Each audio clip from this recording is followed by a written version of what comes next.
সূর্যকে সব সত্য জানালেও দীপার কথা কোনোভাবেই বিশ্বাস করলো না সূর্য। দীপাকে ভুল বুঝে অপমান করে আবারও বার করে দিল। এদিকে দীপা যে সত্যটা জানিয়ে গেছে সেটা নিয়ে সূর্যের মনেও তোলপাড় শুরু হয়ে গেল। সূর্য আর নিজের মধ্যে রইল না যে দীপা এসব কি বলছে। দীপা যমজ সন্তান হয়েছিল, দীপার আরেকটা মেয়ে আছে, হারিয়ে গেছে, কোথায় হারিয়ে গেছে, সত্যিই কি এটা ঘটেছে? এমন নানান কথা ভাবতে থাকে সূর্য। এদিকে মিষ্কা এসে তো সূর্যের কান ভাঙানো শুরু করে দেয়। দীপার কাছ থেকে সূর্যকে আবারও দূরে সরানোর চেষ্টা করে, কিন্তু মিষ্কার কথা শুনেও সূর্যের কোনো পরিবর্তন আসে না। সূর্যের মনে মনে দীপার কথাই চলতে থাকে। আর এই সন্দেহ থেকে সূর্য বলে, এবার আমি যাচাই করব আসল ঘটনাটা যে কি সেটা আমাকে জানতেই হবে যে কোনো প্রকারে, না হলে যে আমিও শান্ত হতে পারবো না, আমি যে আমার নিজেকে সামলাতে পারছি না। বলেই সূর্য কি করবে ভেবে না পেয়ে সোজা দীপার ডক্টরের কাছে চলে যায়, যেখানে দীপার ডেলিভারি হয়েছিল।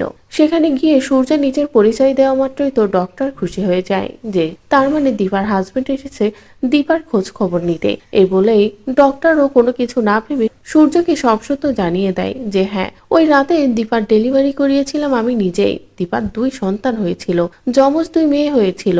বলেই ডক্টর সমস্ত মেডিকেলের রিপোর্টগুলো সূর্যের হাতে তুলে দেয়। যে সবটা দেখে তো সূর্যের মাথা ঘুরে যায়। সূর্য ভাবতেও পারেনি যে তার সামনে এমন কিছু আছে, সত্যি এমনটা ঘটেছে। এই সত্যটা জেনে তো সূর্য কি করবে, কিভাবে নিজেকে সামলাবে ভেবেই পায় না। তো বন্ধুরা, সূর্য তো দীপাকে ভীষণ ভালোবাসে, আর আজ দীপাও সূর্যকে ভালোবাসি এক সত্য জানিয়ে যাওয়ার কারণেই সূর্যও সেটা তদন্ত করতে গিয়ে আরো অনেক সত্য জানতে পারলো। আর এগুলো জানতে পেরে সূর্য এবার কি করবে? দীপার কাছে কি ফিরবে? দীপার কাছে তার হারিয়ে যাওয়া মেয়েকে ফিরিয়ে দেবে? যখনই জানতে পারবে সোনাই দীপার আর এক মেয়ে, তখন কি সোনাকে ফিরিয়ে দেবে সূর্য দীপার কাছে?